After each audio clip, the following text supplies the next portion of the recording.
আল্লাহ রাসূলকে জিব্রাইল বলছেন, ইয়া মুহাম্মদ ইসমা শিতা, ও মুহাম্মদ তুমি যতদিন ইচ্ছা বেঁচে নাও, ফাইন্নাকা মাইয়িতুন, তুমি একদিন না একদিন মৃত্যুবরণ তোমাকে করতেই হবে।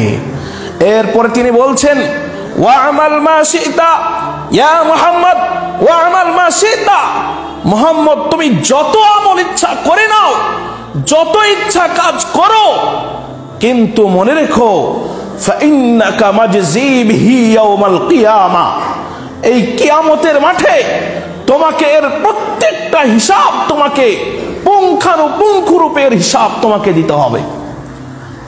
এরপরে বলছেন, ওয়াহবুব মান শিতা, ও মুহাম্মদ তুমি যার সাথে ইচ্ছা ভালোবাসার বন্ধন তুমি তৈরি করতে পারো, কিন্তু মনে রেখো ফাইন্নাকা মুফারিকুহু, ওই ভালোবাসা একদিন তোমাকে ছিন্ন করে এই দুনিয়ার ভালোবাসা থেকে তোমাকে বিদায় নিতেই হবে।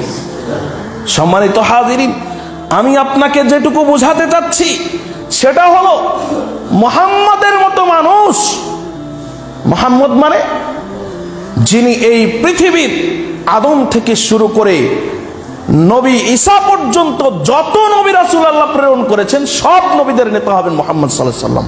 সুবহানাল্লাহ। সারা পৃথিবীর মধ্যে সর্বশ্রেষ্ঠ ব্যক্তি হলেন মুহাম্মদ সাল্লাল্লাহু আলাইহি ওয়াসাল্লাম।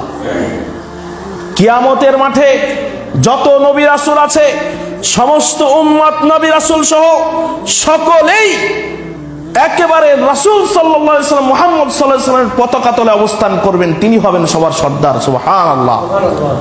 প্রিয় উপস্থিতি, কোথায় মুহাম্মদ সাল্লাল্লাহু আলাইহি ওয়াসাল্লাম, কোথায় আপনি আমি?